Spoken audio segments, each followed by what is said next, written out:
책은 당신의 삶을 바꿀 수 있습니다. 안녕하세요. 책입니다. 오늘 소개해드릴 책은 Stillness is the Key라는 제목을 띤 Stillness라는 책입니다. 라이언 홀리데이라는 작가분이 쓰셨고요. 흐름 출판에서 출판된 책이고 총 페이지 수는 321쪽입니다. 먼저 저자 소개 짧게 말씀드려보겠습니다. 라이언 홀리데이, 미국의 작가이며 미디어 전략가, 19살에 대학교를 자퇴했으며 권력의 법칙의 제자인 로버트 그린의 제자가 되었다고 합니다. 저자가 글만 쓰는 사람은 아님을 알 수가 있는데요. 아메리칸 어페럴의 마케팅 책임자로 일하기도 했고요. 첫 책인 나를 믿어라, 나는 거짓말쟁이다가 베스트셀러가 되면서부터 현재까지 많은 영향력이 있는 그런 작가로 활동하고 있습니다. 목차 한번 간단하게 대목차 정도만 읽어보겠습니다. 첫 번째 영역, 느끼고 생각하며 판단하는 정신. 두 번째 영역, 마음을 움직이고 생명을 부여하는 영혼. 세 번째 영역, 정신과 영혼의 실행자인 몸. 이 책은 이렇게 크게 세 부분으로 나누어서 구성될 수 있으며 이 세 부분은 정확히 서로를 구성하는 어찌 보면 삼위일체라 볼 수가 있겠습니다. 이러한 전투에서, 이러한 전쟁에서 고요는 아주 많은 것들이 달려있는 강이자 철로의 교차점이다. 고요는 명료하게 사고하는, 장기판의 전체적 국면을 파악하는, 어려운 결정을 내리는, 우리의 감정을 다스리는, 올바른 목표를 식별하는, 압박감이 심한 상황을 대처하는, 관계를 유지하는, 좋은 습관을 만드는, 유능한 사람이 되는, 탁월한 신체 능력을 갖추는, 기쁨과 웃음이 넘치는 순간을 붙잡는 열쇠다. 그러니까 고요는 거의 모든 문제를 푸는 핵심이다. 더 나은 부모, 더 나은 예술가, 더 나은 투자자, 더 나은 운동선수, 더 나은 과학자, 더 나은 인간이 될 수 있는 인생에서 우리의 모든 가능성을 열어주는 열쇠인 것이다. 이 책은 영어로 Stillness is the Key라는 제목을 가지고 있는 책입니다. 말 그대로 고요가 모든 문제를 푸는 핵심이라는 것이죠. 고요, 차분함, 집중 등 이러한 환경에서 우리는 비로소 우리의 문제를 해결할 수가 있을 것입니다. 이미 경험적으로도 그리고 배움으로도 이 사실을 아마 동의하실 것입니다. 기억해야 한다. 굉장한 일이 미래에서 당신을 기다리는 일은 없다. 명료함도, 통찰력도, 행복도, 평화도 마찬가지다. 오직 지금 이 순간만 존재할 뿐이다. 지금 이 순간이 문자 그대로 1, 2초의 시간을 의미하는 것은 아니다. 진정한 의미의 지금이란 과거에 집착하거나 미래를 염려하지 않고 우리가 존재하기로 선택한 순간을 뜻한다.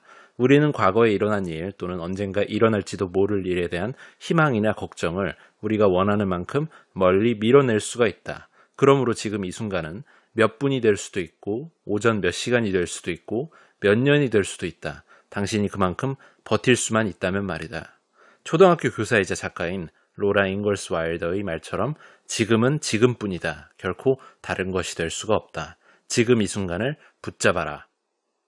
지금은 지금뿐이다. 지금 이 순간은 다시 오지 않는다라는 말을 우리는 정말 명심하고 살아가야 합니다.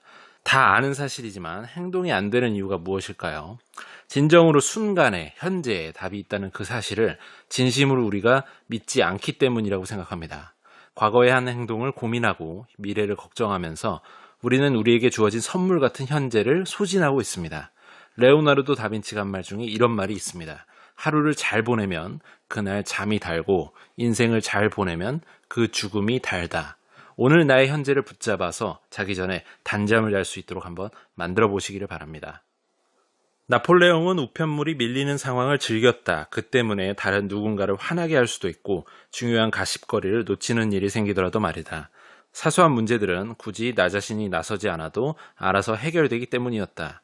우리도 실시간으로 뉴스를 받아들일 게 아니라 나폴레옹처럼 여유를 갖는 태도, 유행의 한두 계절쯤 뒤처지는 태도, 내 삶을 받은 편지엠의 노예로 만들지 않는 태도를 길러야 한다. 정말 중요한 일이라면 당신이 알게 되는 그 순간까지도 여전히 중요할 것이다. 그렇게까지 중요하지 않은 일이라면 당신에게 닿기 전에 사라지거나 대수롭지 않은 일이었다는 것이 명확해질 것이다. 그러면 불필요한 조급함이나 피로에 찌들 일 없이 내적으로 고요를 유지하며 관심이 필요한 사안에 온전히 주의를 기울일 수 있게 된다.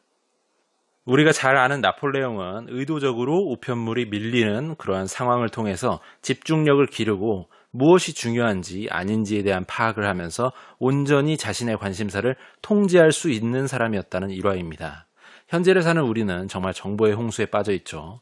정보 과다로 인해서 정신은 정말 멍해지고 행동은 느려지고 있습니다. 선택과 집중을 해야 된다며 외치지만 정작 무엇이 중요한지 그리고 안 중요한지에 대한 분별도 약해진 채 불안해만 하고 있죠.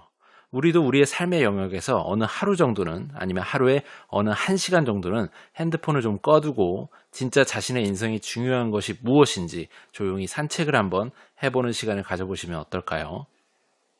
스토아 철학자 세네카도 안내처럼 저녁에 일기를 쓰며 자신을 돌아봤던 것으로 보인다. 세네카는 친구에게 자신은 바깥에 어둠이 깔리고 아내가 잠자리에 들고 나면 내 하루를 온전히 돌아보면서 조금도 숨김없이 그날 했던 행동과 말을 하나도 빠뜨리지 않고 다시 돌아본다네 라고 말했다. 그런 다음에야 자기 반성을 한 뒤에 자는 잠이 더욱 달콤하다는 걸 깨달으며 잠을 청했다. 오늘날 그의 책을 읽어본 독자라면 세네카가 밤마다 일기를 쓰면서 내적인 고유를 얻으려 했다는 것을 알 수 있을 것이다. 미셸 푸코는 고대의 글쓰기 양식이자 자신에게 쓰는 글이라는 뜻의 의미인 후폼네마타에 대해 얘기했다. 그는 일기를 쓴다는 건 마음속의 동요와 어리석음을 몰아내고 어려움을 극복하는 일이고 철학을 실천하는 방법이라고 설명하면서 일기 쓰기를 영적 전투의 무기라고 일컬었다. 머릿속에서 지저대는 개를 조용히 시킬 수 있도록 다가올 하루를 준비할 수 있도록 지난 하루를 돌아볼 수 있도록 하루 동안 어떤 통찰을 얻었는지 메모해보라. 일기장을 스치는 손끝을 통해 지혜를 느낄 수 있도록 시간을 내보라. 최고의 일기는 바로 이런 형태를 띠고 있다.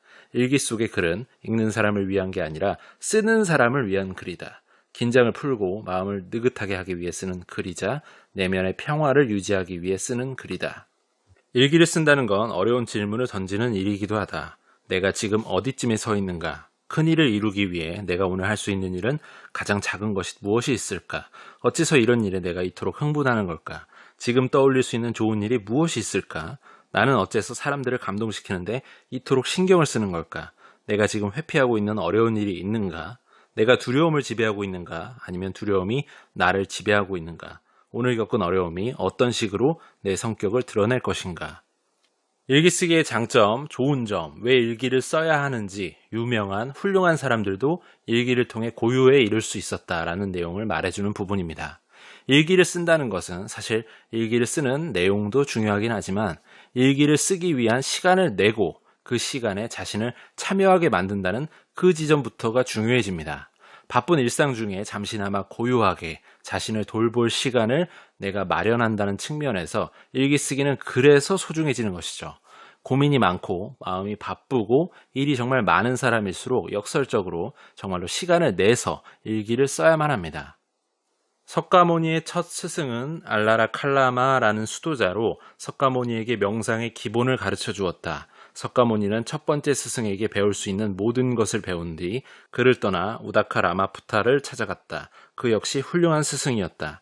석가모니는 우다카 라마푸타 밑에 있을 때 현존하는 학파의 한계를 깨닫고 독립을 생각하기 시작했다. 제논과 석가모니 같은 이들도 정진을 하기 위해 스승이 필요했다면 우리도 그렇지 않겠는가? 앞으로 나아가기 위해 스승의 도움이 필요하다는 것은 반박의 여지가 없는 틀림없는 사실이다. 존경하는 사람을 찾아서 어떻게 그 위치에 올라갔는지 물어보라. 그들에게 책 추천을 받아라. 소크라테스라면 그렇게 했을 것이다. 거기에 경험과 실험을 더하고 스스로를 힘든 상황으로 몰아넣고 도전을 받아들여보라. 익숙하지 않은 것에 익숙해져라. 그렇게 해야 관점이 넓어지고 이해가 깊어진다. 현인들은 이미 다 보았기 때문에 고유할 수가 있는 것이고 이미 충분히 많은 상황을 겪었기 때문에 앞으로 다가올 일을 알고 있는 것이다. 그들은 실수를 하고 그 실수로부터 배움을 얻었다. 당신도 그렇게 하지 않을 이유가 무엇이겠는가? 우리에게는 반드시 스승이 필요하다, 멘토가 필요하다는 내용입니다. 석가모니와 같은 사람도 성인이 되기 위해 스승이 필요했고 소크라테스도 마찬가지였습니다. 우리는 우리 자신을 믿고 살아가지만 스스로 내겐 스승 따위는 필요 없어라며 내가 짱이야 하는 식의 그런 사고는 어찌 보면 정말 어리석은 것일 수 있습니다. 정말 좋은 스승을 만난 것 같다면 주저없이 자신을 내려놓고 배우시고 아직 만나지 못했다면 그래도 포기하지 말고 정진을 하면서 인생의 어느 순간인가 만나게 될 나의 스승을 위해 배움의 자세를 갖추어 놓는 것이 좋지 않을까 하고 생각을 해보게 됩니다. 오히려 그는 관역을 명중시킨 제자에게 아무 일도 없던 것처럼 계속해서 연습하라고 다그치기 일쑤였다. 이런 반응은 형편없는 활솜씨를 보여준 제자에게도 마찬가지였다. 제자들이 그에게 가르침을 더 달라고 부탁하자 겐조는 이렇게 대꾸했다. 묻지 말고 그 시간에 연습을 더해라. 그는 제자들이 배우는 과정 속에서 길을 잃어버리길 바랬다. 궁도에 관한 고정관념을 버렸으면 했다. 그래서 제자들에게 그저 현재에 집중하고 마음을 활짝 열라고 충고했다. 그래야만 정말로 배울 수 있기 때문이다. 숙달의 경지에 가까이 갈수록 세부적인 결과에는 덜 신경 쓰게 된다. 더욱 협력적이고 창의적인 사람이 될수록 에고와 불안이 줄어들고 내면이 평화로우면 평화로울수록 더욱 생산적인 사람이 될 것이다. 고요가 있어야만 우리를 괴롭히는 골치 아픈 문제들을 해결할 수가 있다. 목표를 줄여야만 험난한 목적지에 도달할 수가 있다. 고집스러운 의지를 붙잡기보다 내려놓아야 한다.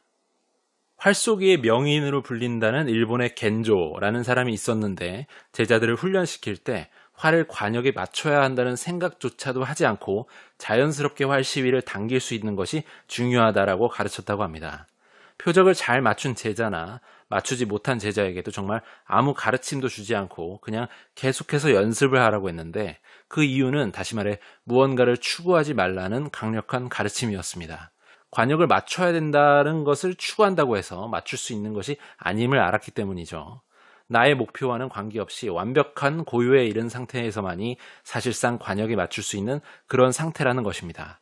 그냥 무념무상의 상태를 유지하며 늘 하던 일을 계속하는 것처럼 자연스럽게 그 단계에 이를 수가 있어야 된다는 것이죠. 돈을 너무너무 쫓는 것, 성공이나 권력을 너무 쫓는 태도는 오히려 스스로에게도 독이 될 수 있고 일이 오히려 잘 안 풀릴 수도 있습니다. 작곡가로 유명한 윤종신 씨도 그런 말을 하신 적이 있죠. 오히려 힘을 뺄 때 일도 더 잘 되고 음악도 더 잘 만들어진다고요. 외부적인 성취만으로는 결코 만족감을 얻을 수 없다.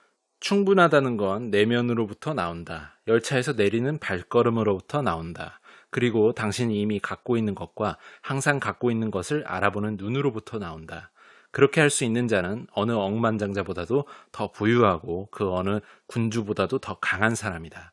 그러나 우리는 이런 방법을 선택하는 대신에 더 많은 것을 탐하는 불안정한 길을 택한다. 우리는 더 많은 것이 필요하다고 생각할 뿐 이미 넘치도록 갖고 있다는 사실을 깨닫지 못한다. 우리는 가족을 위해서 너무 열심히 일하는 나머지 그 속에 담긴 모순조차 알아차리지 못한다. 우리가 가족과 함께 보낼 시간이 없는 이유가 바로 그 일 때문이라는 것을 말이다. 충분하다. 물론 여기에서 만족했다가는 이대로 커리어가 끝나는 게 아닐까. 어떤 식으로든 이 욕구를 충족하고 나면 갑자기 직장과 일상의 모든 과정이 멈춰버리는 게 아닐까 하는 걱정이 생길 수도 있다. 하지만 모두가 그렇게 만족감을 느낀다면 그들이 무엇 때문에 계속 열심히 노력하겠는가? 우선 이런 걱정을 한다는 자체가 이상적인 마음의 상태가 아니다. 이 사실을 직시해야 한다. 불안해서 최선을 다하는 사람이 없으며 계속해서 상품을 만들어내게 하려고 사람들에게 불안을 조성해서도 안 된다. 그건 산업이 아니라 노예제도와 다를 게 없다. 우리가 지구에 태어난 것은 벌집이 제대로 돌아가도록 죽을 때까지 헌신하는 일벌이 되기 위해서가 아니다. 또 끊임없이 일을 하고 또 하고 또 하고 또 하는 것이 누군가에 대한 의무인 것도 아니다. 그건 우리의 팬도 우리에게 아주 많은 것을 내어준 부모도 심지어 가족을 위한 일도 아니다. 자신의 생명을 꺼뜨리는 일은 그 누구를 위한 일도 되지 못한다. 당신에게 맞는 곳에서 일하면서 필요한 만큼의 부를 이룬다는 건 충분히 실현 가능한 일이다. 당신은 건강을 지키고 고요를 찾으면서 동시에 성공할 수 있다. 이 책에서 정말 중요한 인생의 가르침을 주는 대목이었다고 생각합니다. 성공을 위해, 돈을 위해 누구나 미친 듯이 경주마처럼 달리려는 자세를 취합니다. 게다가 어느 정도 성공을 이뤘다고 많은 사람들이 평가함에도 계속해서 스스로를 몰아붙여 과로사를 하는 경우도 우리는 만나기도 합니다. 결국 진정한 만족은 우리의 내면에서 나온다는 것, 그 내면은 고요한 상태일 때 만족이 달성될 수 있다는 것을 우리는 명심해야 됩니다. 나 자신에게 맞는 곳에서 일하면서 필요한 만큼의 부를 이룬다는 것은 정말 충분히 실현 가능한 일입니다. 무언가 욕심을 내기보다는 역설적으로 일의 본질, 삶의 본질을 생각하면서 세상에 도움을 주겠다는 마음으로 움직인다면 성공도 돈도 다 따라올 것이 아닐까 생각을 해보게 됩니다. 처칠의 최고 전기 작가로 손꼽히는 폴 존슨의 말을 빌리자면 처칠은 죽을 힘을 다해 열심히 일하면서도 창의적이고 회복성 있는 여가 시간을 보내며 삶의 균형을 유지했다. 누구든 최고의 자리에 있는 사람이라면 처칠의 삶을 눈여겨볼 필요가 있다. 존슨이 작가로서 경력을 쌓기 수십 년 전이었던 17살 시절 길거리에서 만난 처칠에게 소리쳐 물었다. 선생님, 성공하실 수 있었던 요인은 무엇입니까? 처칠은 망설임 없이 대답했다.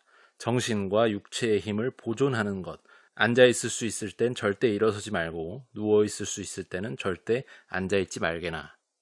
처칠이 기력을 보존했던 건 이를 회피하거나 도전에서 물러서지 않기 위해서였다. 그리하여 그는 모든 일을 추진력 있게 해내면서도 결코 기력을 모두 소진해버리는 일이 없었고 삶을 가치 있게 만드는 기쁨의 불꽃을 꺼뜨리는 일도 없었다. 존슨은 처칠의 삶을 돌아보면 열심히 일하는 것 외에도 4가지의 교훈을 더 얻을 수 있다고 했다. 첫째, 목표를 높이 세울 것. 둘째, 자신을 우울하게 만들 비난이나 실수를 절대 받아들이지 말 것. 셋째, 타인으로부터의 원한이나 이중성, 내분 따위의 기력을 낭비하지 말 것. 넷째, 즐거움을 누릴 여유를 가질 것. 처칠은 전쟁 중에도 유머 감각을 잃는 법이 없었고 세상의 아름다운 것들을 바라보는 눈을 잃지 않았으며 지친 기색이나 냉소적인 모습을 보이는 법이 없었다.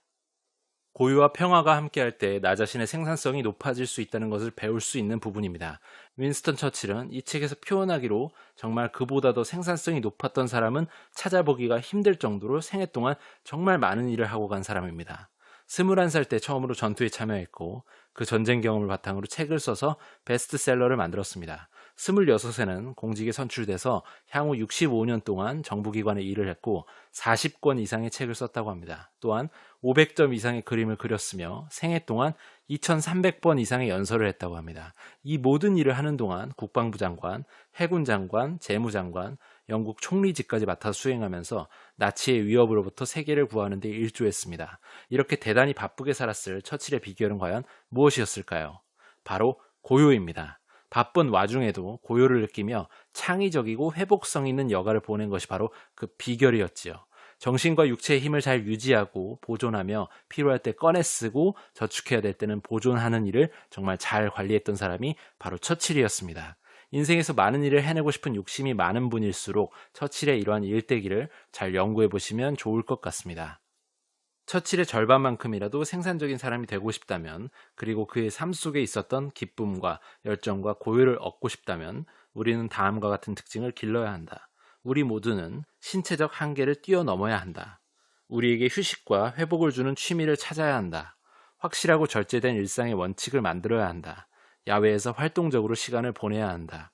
고독과 자기만의 관점을 길러야 한다. 사람들이 나를 찾을 때 나서지 않는 법을 배워야 한다. 충분히 수면을 취하고 일 중독의 고삐를 죄어야 한다. 나 자신보다 더 큰 대의에 헌신해야 한다. 책에서는 역시나 앞서 말씀드린 생산성의 대마왕 처칠처럼 살려면 어떤 부분을 실천해야 되는지를 알려줍니다. 정리하면 자신만의 취미, 루틴한 일상의 원칙, 야외 시간, 충분한 수면 시간 등 자기 관리를 잘해야 된다는 것입니다. 정신, 마음, 몸은 삼위일체이기 때문에 우리는 휴식에 있어서도 제대로 회복할 수 있도록 반드시 노력을 해야 되는 부분임을 알 수가 있습니다. 제대로 쉬어야지만 또 힘차게 일할 수가 있는 것이겠죠. 사람들 대부분은 아침에 눈을 뜨자마자 수많은 선택의 공세를 받으며 정신없이 하루를 시작한다. 무슨 옷을 입지, 무엇을 먹어야 할까, 무엇을 가장 먼저 해야 할까, 그 다음에 뭘 해야 되지, 어떤 일을 해야 할까, 이 문제를 먼저 해결해야 할까, 아니면 이 불을 먼저 꺼야 할까. 정말 진이 빠지는 일이 아닌가. 서로 부딪히는 충동, 자극, 성향, 외부의 방해 요소가 회오리 바람친다. 이는 고요로 가는 길도 아니고 최대치의 능력을 발휘하는 방법도 아니다. 심리학자 윌리엄 제임스는 습관을 적이 아니라 협력자로 만들어야 한다고 말했다. 그렇게 하면 우리의 하루, 나아가 우리의 인생을 도덕적이고 정연하고 고요하게 만들 수 있으며 혼란스러운 세상에 대항하는 일종의 방책을 만들 수 있고 우리가 하는 일에서 최고의 능률을 발휘할 수 있다는 것이다. 습관의 중요성에 대한 부분입니다. 우리는 정말 눈 뜨면서부터 수많은 정보를 처리하고 동시에 선택의 순간에 직면하고 행동을 정해 움직입니다. 이 모든 것이 선택을 바탕으로 움직이기 때문에 의식은 스트레스를 받기 마련입니다. 그래서 우리가 잘 아는 스티브 잡스는 그의 트레이드 마크가 돼버린 검은 옷과 청바지를 그렇게 고집했던 것이죠. 많은 중요한 의사결정을 해야 되는 그였기에 최대한 정신력을 보존하기 위해 다른 많은 행동들을 아예 습관의 의지에 넘겨버렸던 것입니다. 먹고 마시고 자고 입고 하는 모든 것을 정말 자동반사처럼 일어나게 한 것이죠. 고요에 이르기 위해서는 다른 부차적인 많은 것들을 차단해야 되고, 이 차단에 있어 가장 손쉬운 방법은 바로 습관을 만들어서 방어막을 치는 것입니다. 자동 반사처럼 일어나는 행동들은 우리의 정신력에 가장 부담이 없는 것일 테니까요. 수면은 우리 일의 또 다른 한 부분이며, 일을 하기 위해 에너지를 저장하는 내부 배터리를 충전하는 과정이다. 명상적인 활동이자 고요이며 스위치를 내리는 시간이다. 수면이 생물학적으로 설계되어 있는 데에는 다 이유가 있다. 1. 관계, 우리 자신을 위해 쓸 수 있는 에너지는 한정되어 있다. 지혜로운 사람은 이 사실을 받아들이고 주어진 에너지를 신중히 활용한다. 잠을 자야만 최고의 정신 상태를 유지할 수 있기 때문에 위대한 사람들은 잠을 소중히 여긴다. 아직도 많은 경우에 분분한 내용일 수가 있겠습니다. 과연 성공을 위해서는 잠을 많이 자는 게 좋은가, 아니면 잠은 죽음은 관에서 어차피 자니까 자지 말라라는 식의 사당 오락 같은 내용이 옳은 것인가 하는 것이겠죠. 20대 초반만 하더라도 잠을 안 자고 날을 새도 정말 체력이 버텨주었고, 그 다음날에 회복이 빨랐습니다. 하지만 저만 하더라도 이제 30대 중반을 넘어선 시점인데요. 20대 같은 회복력은 정말 절대 불가능하고, 날을 새거나 잠이 부족한 날이면 그 다음날, 그 다다음 날까지 영향을 주면서 기운이 부족하고 정말 피곤합니다. 과연 이렇게 잠을 줄여가며 버텨가면서 살아가는 것이 정말 성공적일까요? 아니면 이 책에서 말한 것처럼 잠을 충분히 자는 것이 더 성공적이게 될까요? 욕심이 많은 분들은 잠을 잘 안 자고 무언가를 자꾸 하려고만 합니다. 그리고 결국 스스로의 캐파를 오버하게 되고, 그러다 보면 여기서도 저기서도 성과를 두드러지게 내지 못하고 평범해지게 됩니다. 저는 이렇게 생각합니다. 충분히 잘하는 이야기는, 다시 말해 내가 성과를 내야 하는, 집중해야 되는 지점을 분명히 알고 다른 것들을 제거해서 나에게 여유를 준 상태여야 된다는 것입니다. 이것도 저것도 다 하면서는 안 된다는 것이죠. 그래서 어느 하나의 분야에서 소기의 성과를 이루려면 그것만 바라보면서 잠을 충분히 자고 집중해도 되고, 그럴 시간도 충분하다는 것입니다. 메멘토 모리, 죽음을 반드시 기억하라. 죽음은 아마 우리에게 가장 큰 불안과 괴로움을 심어주는 원인일 것이다. 죽음을 생각하는 건 무서운 일이다. 무슨 일이 일어날지, 언제 죽음이 찾아올지 우리는 그 어느 것도 확실하게 알지 못한다. 천국이라는 게 있을까? 지옥은? 죽음은 고통스러울까? 아무것도 없는 무의 상태일까? 암흑의 태고일까? 세네카는 우리가 태어나기 전에는 고요하고 평화로운 상태에 있었으므로 죽고 나면 다시 그렇게 될 것이라고 믿었다. 그는 빛이 꺼지는 건 무언가를 잃는 게 아니라 그저 이전의 상태로 돌아가는 것일 뿐이라고 말했다. 키케로는 말했다. 철학을 공부한다는 건 죽는 법을 배우는 것이라고. 이 책의 대부분은 어떻게 잘 살 것인가에 관한 내용이었다. 그렇기 때문에 어떻게 잘 죽을 것인가에 관한 내용이기도 하다. 결국 둘은 같은 것이기 때문이다. 또한 거기에서 나아가 죽음은 우리가 함께 살펴본 새 영역이 만나는 곳이기도 하다. 우리는 우리의 운명에 대해 합리적이고 명료하게 사고하는 법을 반드시 배워야 한다. 사는 동안 영적 의미와 선함을 반드시 찾아야 한다. 우리가 살고 있는 이 지구라는 그릇을 반드시 잘 돌봐야 한다. 그렇지 않으면 이 행성을 일찍 버리고 떠날 수밖에 없다. 죽음은 모든 것, 우리의 정신, 영혼, 육체의 종결에 이르게 하고 최종적으로 영구한 고요로 우리를 이끈다. 그러므로 이 책 또한 거기에서 마침표를 찍게 될 것이다. 죽음에 대한 것을 우리는 살면서 점점 더 생각하며 살게 됩니다. 아이 때는 시간이 무한한 것 같다는 생각을 하면서도 나이를 먹고 어른이 되고 늙어가면서 언젠가는 나도 죽을 수 있겠구나 하는 생각을 반드시 하게 되죠. 게다가 살면서 중간중간 급작스러운 누군가의 비보를 접하기라도 하면, 사람의 인생이라는 것이 정말 죽음이라는 것이 언제 어느 날 이렇게 갑자기 찾아올 수도 있는 것이구나라는 것을 다시금 느끼지만 또다시 일상에 매몰되어서 잊어버리게 됩니다. 메멘토 모리, 죽음을 기억하라라는 이 말이 유명해진 이유도 역설적으로 살다 보면 잘 기억이 안 나는, 정말 잊게 되는 그러한 것이기 때문일 수 있습니다. 죽음이라는 현실을 부정할 것이 아니라 잘 살아냈다고 자신 있게 정말 말할 수가 있기 위해서라도 언젠가는 누구나 죽을 수 있다는 사실을 마주하고 인생을 더 충실하게 살 수 있어야 됩니다. 그리고 많은 인생의 문제점에 있어서 저자가 말한 대로 고요는 바로 이 문제를 푸는 핵심이 되어줄 것이라는 생각이 듭니다. 어떠십니까? 정말 좋은 책이란 생각이 들지 않으십니까? 읽으면 읽을수록 철학책 같으면서도 일상을 다루고 있고 자기계발서의 느낌도 가지고 있는 데다가 저자가 여러 가지 지식을 아우르며 사례를 통해서 정말 잘 풀어주고 있어서 읽히기도 정말 잘 읽히는 그런 책입니다. 스스로의 삶에 대해서 좀 더 돌아보고 싶은 시간을 가지려는 분들께 일독을 권해드립니다. 오늘은 여기까지 하겠습니다. 유익하셨거나 도움이 되셨다면 구독과 좋아요 부탁드립니다. 이 채널을 유지하는 힘입니다. 감사합니다.